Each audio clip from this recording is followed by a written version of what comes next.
one to forget for EDG, as they didn't start out the greatest for Split 2, but we are into draft now for this first game for EDG. It's about resetting those expectations, making sure that they can put their best foot forward before they move into the play-in stage. Make WE or FPX really worried for the fact that they're probably going to have to pick them, and those first bans have already hit that table. Yep, absolutely. A lot of the standard jungle takeaways out of the Pantheon, the Vi, the Wukong, these are all very, very impactful still at this stage. The Viego as well, taking a bit of that carry influence out of the role. And then Gwent, Gwent even got the flexibility there as well. So we'll see what the first priority is going to be for EDG. It is the Rumble, so we're going for a carry influence in the top lane. The standard answer seems like Galio is still available. We'll see what Zika's going to go for. Yeah, and I think importantly, this is a pretty good denial pick as a way as well from Zika. We talked about it in the pre-show that his Rumble has existed and does exist for quite a while. So getting that picked up nice and early, certainly something that EDG will feel happy about. And a word to the uninitiated as well, this Viego ban is a staple against LNG. Xiaofang will play this whenever he gets the opportunity, or has been playing it whenever he gets the opportunity, and has looked like a monster on this as well.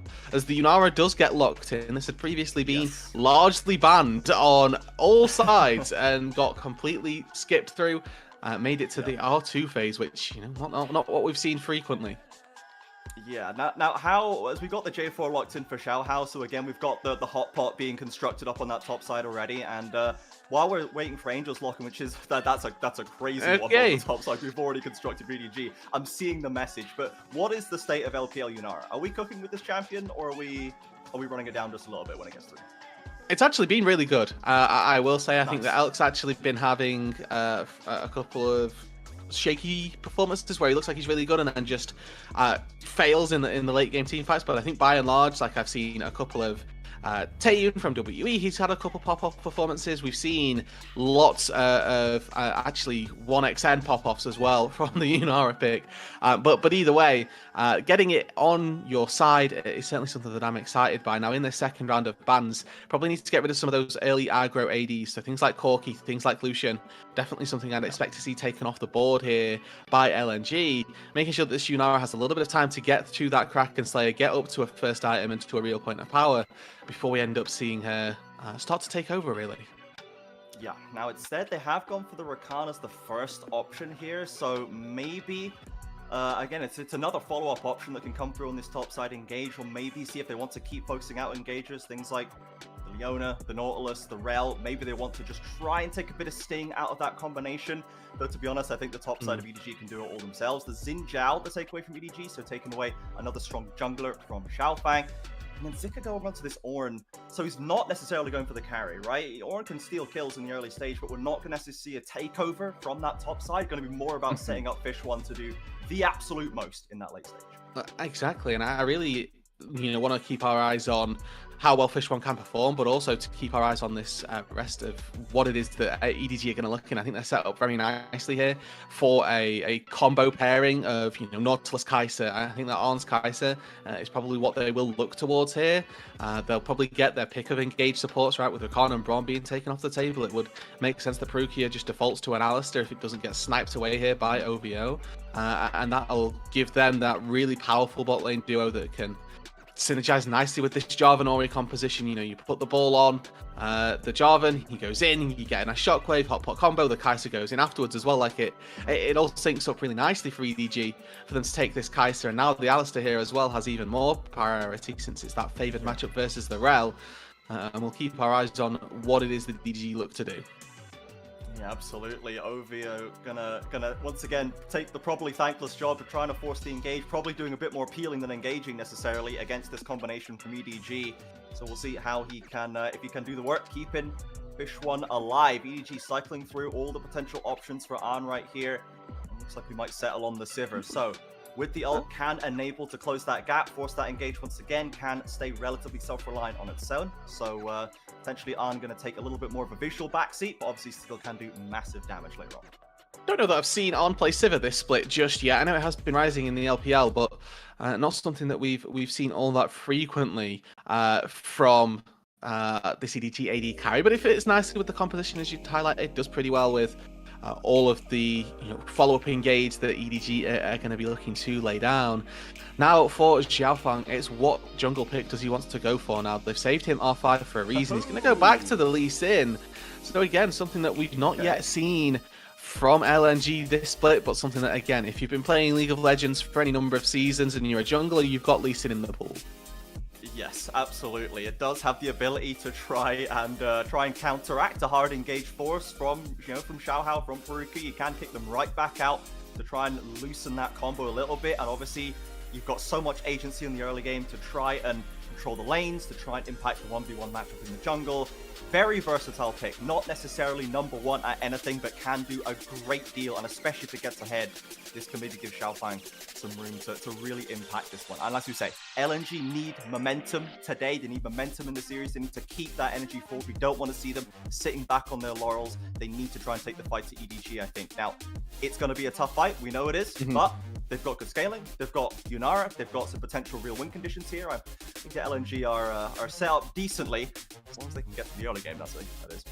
Yeah, it really is going to be a battle, and I think that it's looking at Xiaofang in particular and sort of looking at how well he can impact that map. Hoping to see that there's a little bit of power that's been given over to both of our junglers, really, when you've got almost a Season 4 matchup here with, Jarvan versus Lee Sin.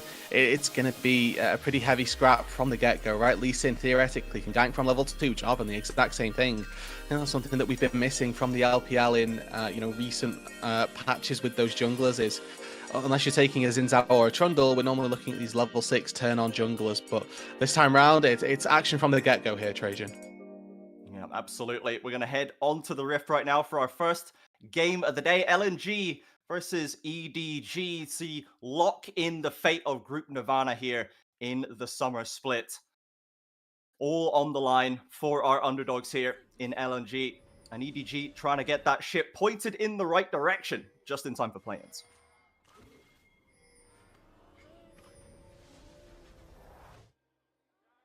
Right. I'm not sure if you're familiar, Trajan, with our LPL customs of the gyroing, but this is a... There have been Nirvana games where it's been silent, okay? So the couple of gyros that we got there, they're a win. Yes, we have a couple of diehards in the audience. Love to see it. Hopefully at least somebody coming out to support the potential miracle run of LNG, but obviously EDG will have plenty of fans built up over many, many, many years in competition. And who knows, this could be the start of a 2024 style run, and honestly more impactful, more more impressive almost, if they were to make this one through.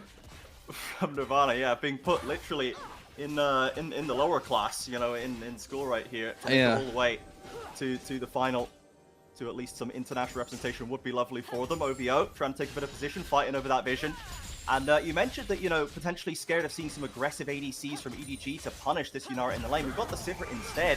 Are we kind of giving Fish One a bit of free license here in the early lane? I mean, the thing is that Sivir should just be able to push the wave regardless, and then maybe make Yunara miss out on experience just by nature of being a little bit pushed under the turret. But you can actually see that OVO is positioning very aggressively here, recognizing, this level 1 Alistair, haha, XD kind of vibes, because this champ does very little. And Fish One has actually been very aggressive with his positioning, so really happy with how LNG have actually played this very early stage of the game. And the fact that On actually goes for the W to try and establish push is pretty important, as we see Xiaohao fishing around it in the mid lane here. Oh, Haichao looking for a trade, but it's going to receive the gank flash away, matched by Xiaohao perfectly for the knockup, and it's first blood for J4. And those are really tricky ganks to pull off. Yes, you can expect to burn a flash, but having to wait to see where the Talia flashes to, moving your mouse to that, getting your flash in the right spot. Oh, Parukia, lovely engage. The Alistair went from XD to you're done, Fish One. On with the kill in bot side, and LNG pushing too hard in mid and bot lane. And this is the start that we wanted to see here from EDG. 3-0, double kill for their AD carry. Early jungle gank for Xiaohao as well. He even finds himself an extra assist by putting a swag flag down for the attack speed. It's a really solid beginning, and this EDG roster, that's something that we'd been talking about and that we'd looked at for this series needing to be so impactful, such a important series for them to be dominant. They come out the gates and 3 minutes in, they've already found the feet of warfare. Could not ask for a better start for EDG.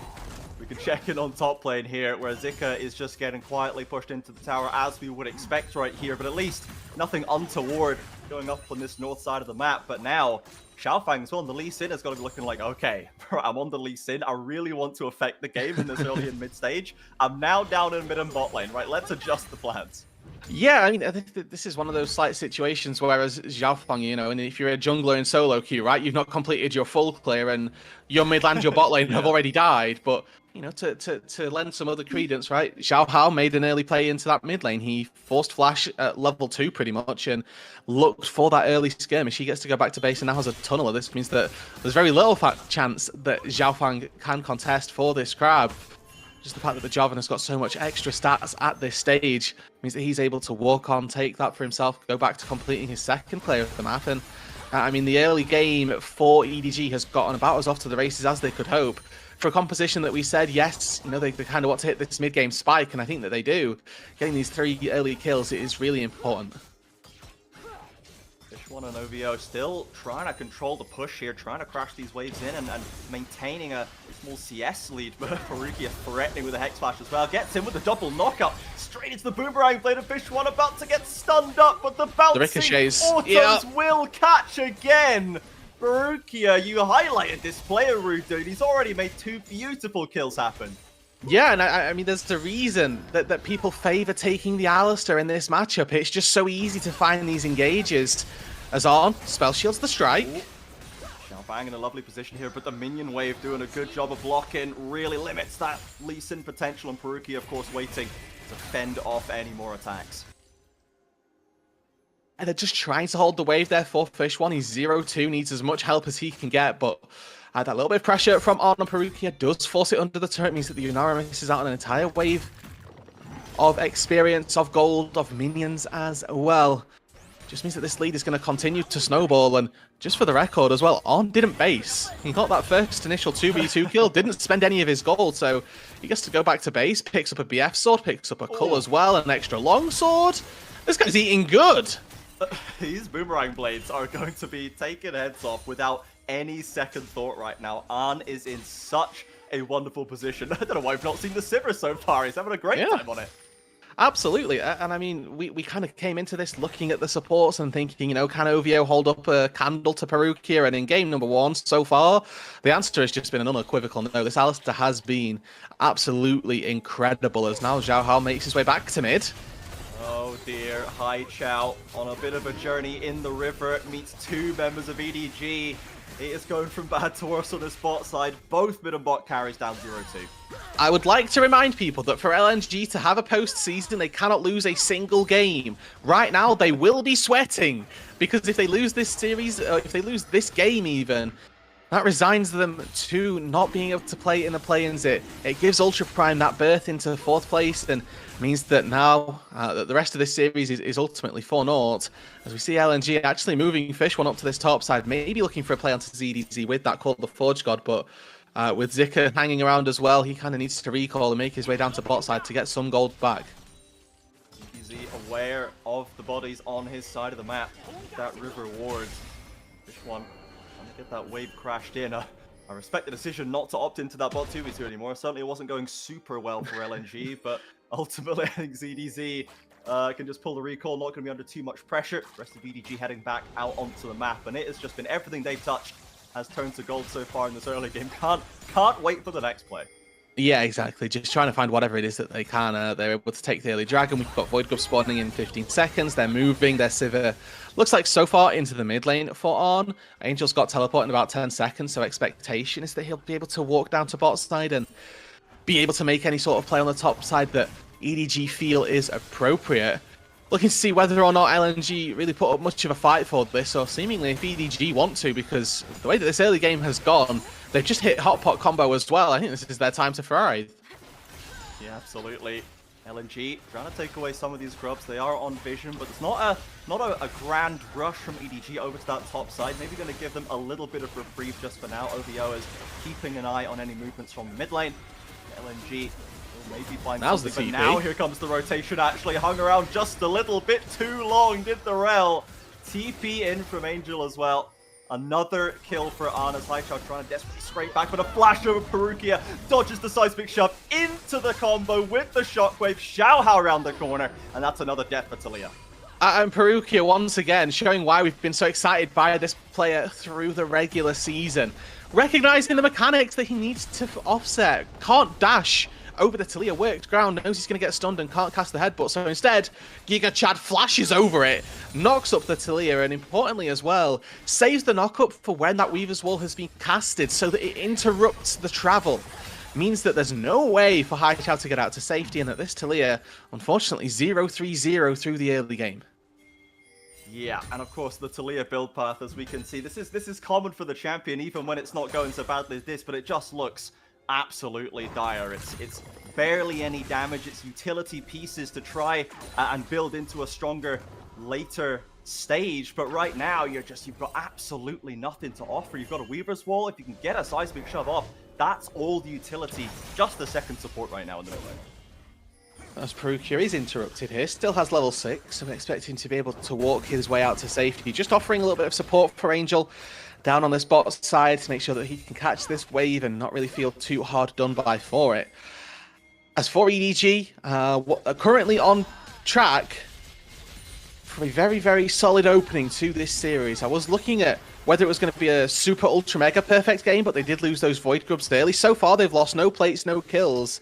The only thing to speak of are those Void Grubs on the top side, which they did let slip. But again, this EDG composition, I do think that it has a really good set of scaling as well. It's not one that has a clock on it. By the nature of the fact that they've got on in this game, that this Sivir exists, you know, they can go late, they can dice with the best of them, they can flash out with the Yunara, and still have a good opportunity in this game if we get to that 40-50 minute marker. But with the way they're playing out this game, it looks like we're not going to get anywhere near it. It looks like this game will be signed, sealed, and delivered within the first 25. And when I look at LNG, where does their scaling come from? It does come from that 50-minute window where Fish One might be able to team fight.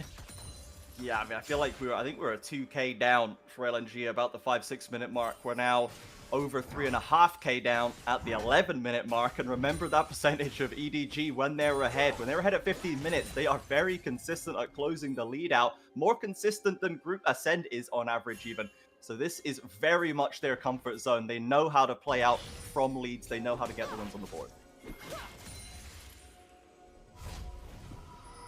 And it's not just been the Parukia show here, despite the 6 out of 7 kill participation. Shout out to Xiaohao for finding that early first blood to ruin the 100% KP.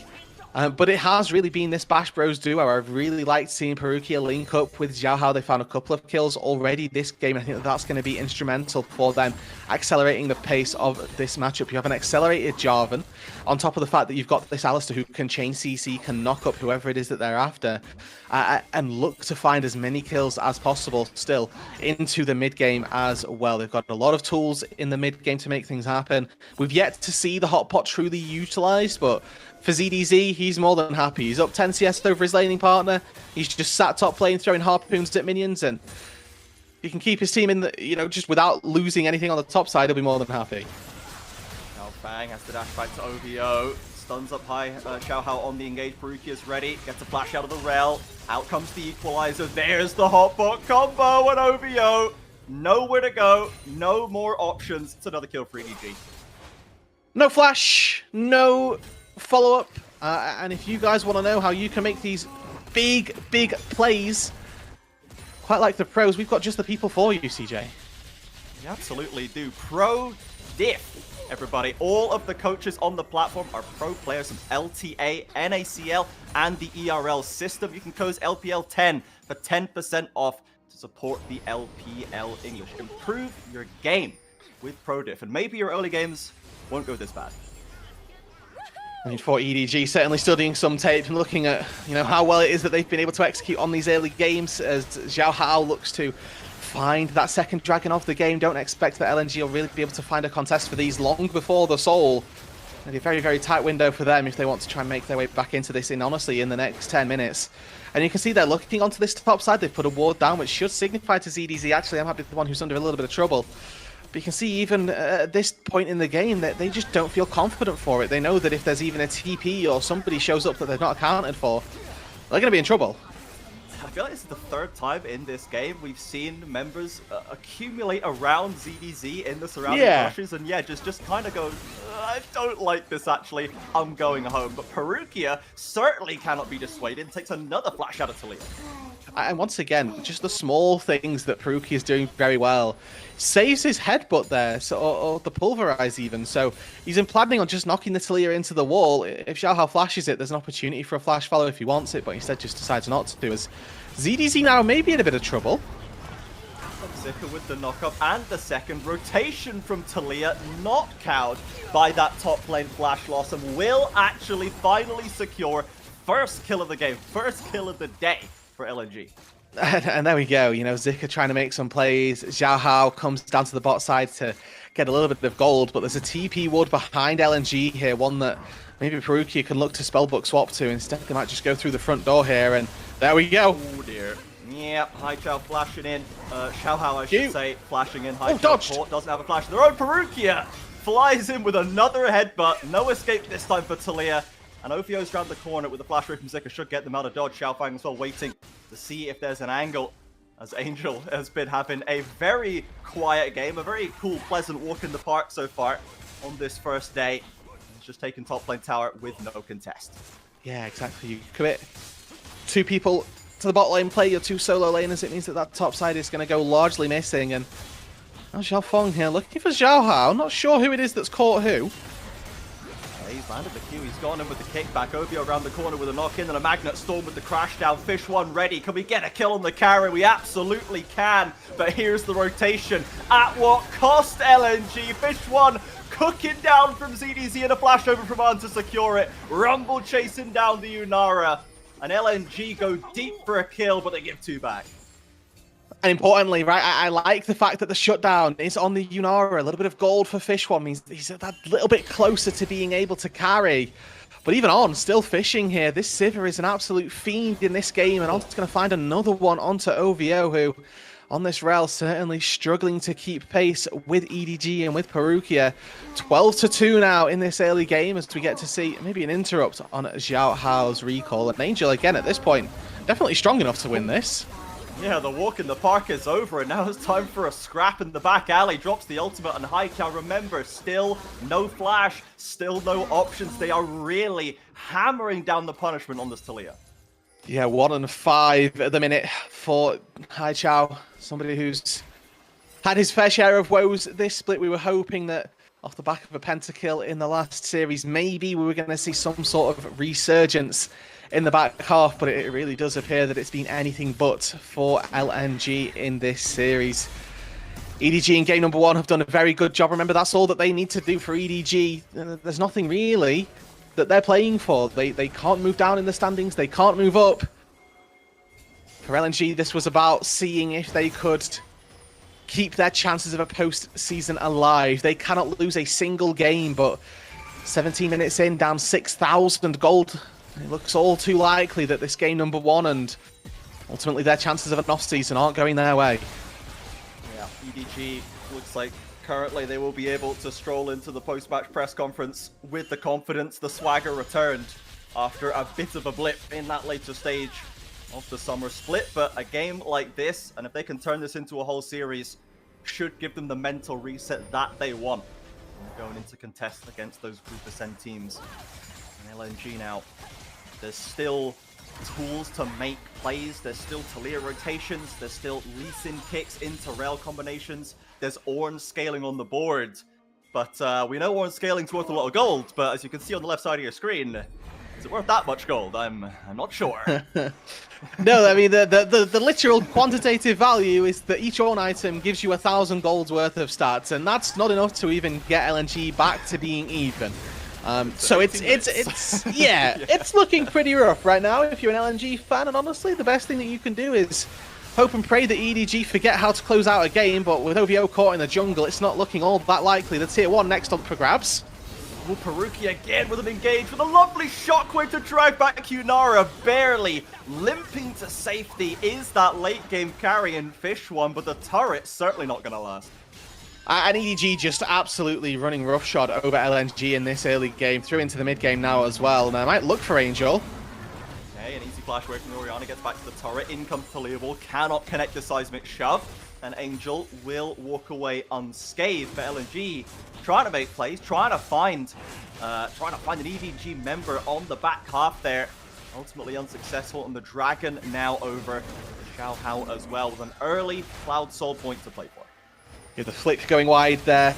Unfortunate miss from Xiaohao's Parukia. Spellbook Smite steals away the blue buff from Xiaofang, as they're just looking to get anything back, Trajan, and it's just not working.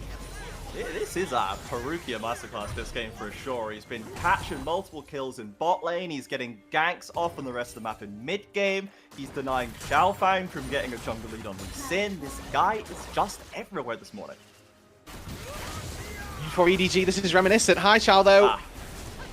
We've seen this before, and he doesn't have the flash, but thankfully is able to get away this time. No equalizer dropped, I believe, or rather, maybe we did.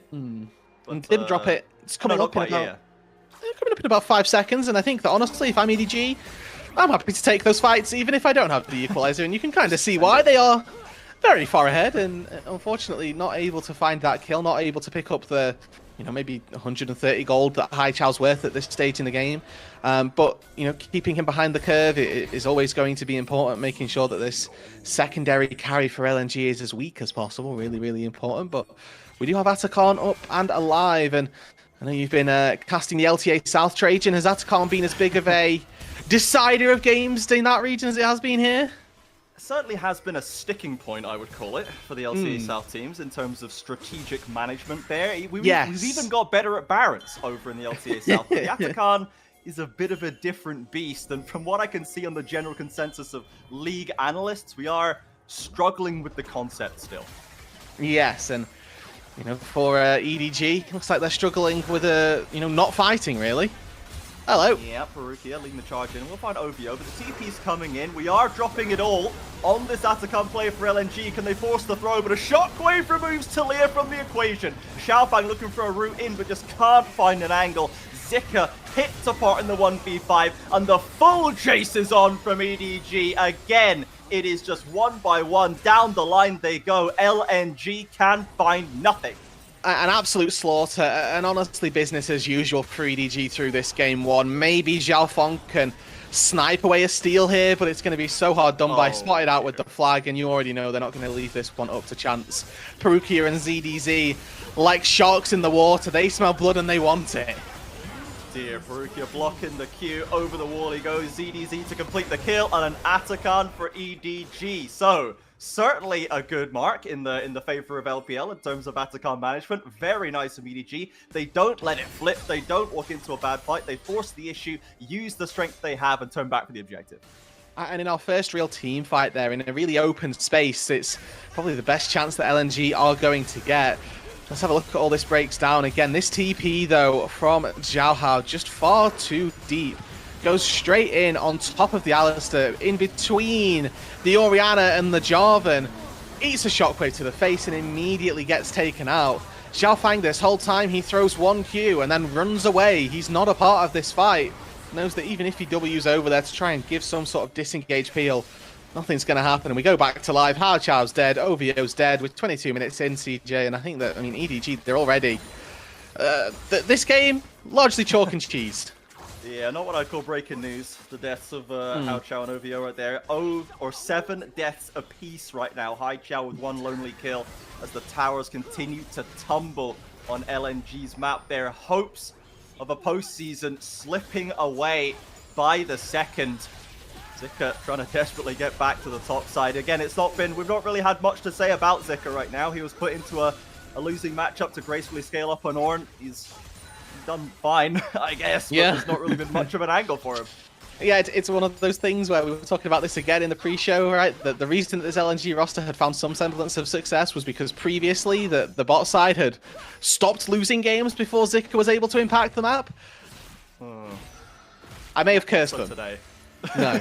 yeah, it might have been maybe one of the hardest losing bot lanes that we've seen from LNG, sadly. Not at the most optimal time for them. We're 23 minutes in right now with a potential Cloud Soul on the cards. Xiaohao with some pinks to sit on, step up behind the pit. And LNG, last team fight didn't go great, but they know they cannot just sit and wait, or the game will just end. EDG forcing the issue once again. Xiaohao over the wall with a perfect flank. He's going to get 4 of them in there. Down comes the hotbot, the shockwave, the combos, the ults just layering one after another. And the double knockup from Parukia just to put a pretty bow on it and a cherry on top. EDG decisively sweep away LNG's hopes, LNG's dreams, and they are looking to get themselves right back on the path to victory. And that's the team fight we've been looking for, Trajan. A glorious 5-0 ace to seal game 1. No notes for EDG, to be honest. I don't know if anyone really made a material error in this game. 2 kills to LNG's name, 3 grubs, and that's about it. EDG showing the quality they have. That's why they're already locked for play-ins. And with that, we do, say farewell to LNG and their chances in the postseason. We still get now a potential swan song series where they get to finish out this, these games versus EDG. But, if game 1 is anything to go off of, it wasn't a close back and forth affair that EDG were able to pull the wool over LNG's eyes, steal away a Baron and find a win there. Heck, the Baron hadn't even spawned when they ended the game. This was EDG just hands checking on mid jungle in the bot lane, and that bot lane duo, again, importantly for EDG, continually proving that they actually have got some really, really big shoes that they're filling. Yeah, absolutely. If one of the things that has struck me recently about this kind of current era of meta in League of Legends that has felt in many ways quite well balanced in terms of it's not necessarily seeming to be dominated by one role, is we're actually getting way more support MVPs and player of the games than I think we ever really used to. And I think this is another one of those, man. Parukia absolutely styling on everywhere on the map. Every team fight, he's doing exactly what he needs to do, zoning out the carries, catching the vulnerable targets. Just a masterclass from the Alistair. Yeah, and I do think as well it's important to remember that this is the role that maybe we'd been a little bit hard on through the LPL for this year, and sort of coming into 2025 we were looking at who were going to be those next big names in the support role, where we're looking at the likes of Meiko and Crisp. They've not quite hit the same high markers that we were looking at, and maybe with Kael coming over in Split 2, we got to see the resurgence, or the main surgence, I guess, of a really promising prospect down there. But in Split 3, it's really been all about Parukia and his role in the support role, to see how EDG are so strong and what it is that he gives to them. Yeah, absolutely, and hopefully we can see plenty more of that. I'm sure we will. I'm sure this is going to be just the beginning of what we see from this guy down there. For the rest of EDG, the super reliable, consistent mid lane in Angel, just completely following up when needed, getting a couple of 1v1s off when required, but just a no-notes Orianna game, the quintessential Orianna play, right? You're ready to follow up on whatever the team is doing. Maybe you can get a catch here and there if the team doesn't respect the ball, but again, it's just understanding your role down to a T, and that, I think, has been a calling card of Angels for a long time.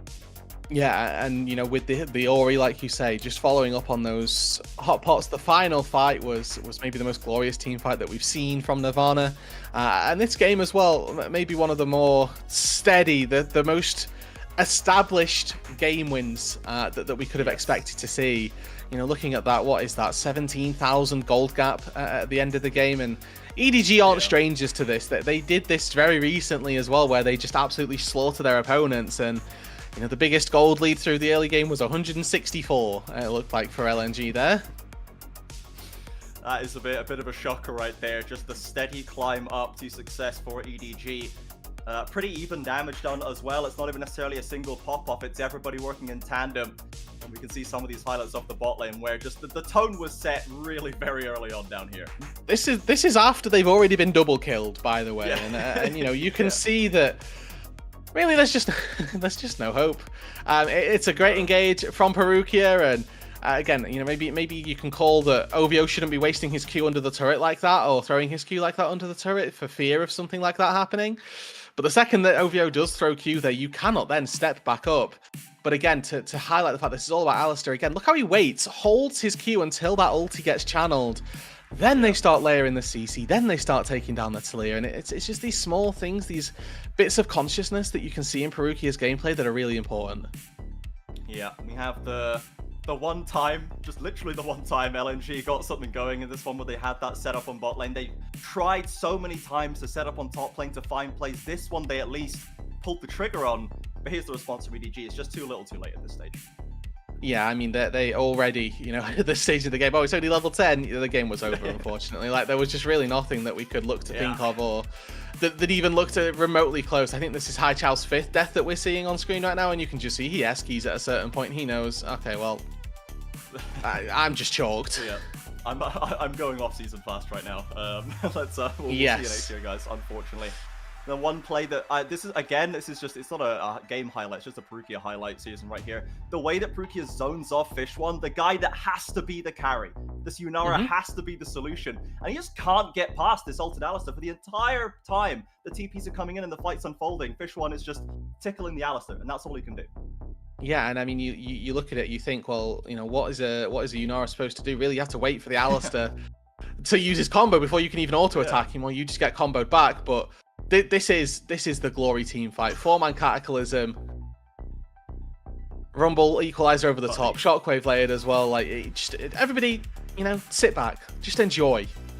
Yeah, soak it in. Just this is the kind of gameplay we need to see on a Sunday morning. You know, this is just gonna really get the juices flowing. Love that for EDG.